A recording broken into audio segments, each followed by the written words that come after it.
Hi guys! Welcome back to our channel. For today's video, I will show you how to change country in your App Store. Let's begin. So, bear in mind that you cannot just easily change your country or region in your App Store, guys, because it is hinged to the location or country that you are in. Bear in mind as well that there are certain apps that are only available to certain regions or country.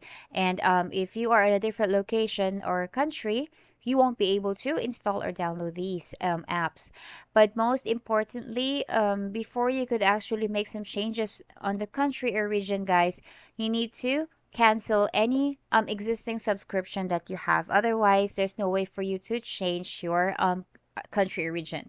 So I'm just going to show you where it's done. So say for example, if I don't have any existing subscription or anything at all that is connected to my Apple ID, this is where you would go. When you go to settings, guys, and then just click on your name for your Apple ID, it would lead you to this page for settings. You click on media and purchases, and before you could actually view your account, you need to input your password. In this case, I've already put my password for me to get in here. So once you are here, you can see there that there's country and region. This is where you could actually change, update your country. But in this case, it says to change stores, you must first cancel your Apple Music subscription. So yes, I have an existing subscription, hence I won't be able to change my country. But that is where you could actually change it. You could also go to support@apple.com.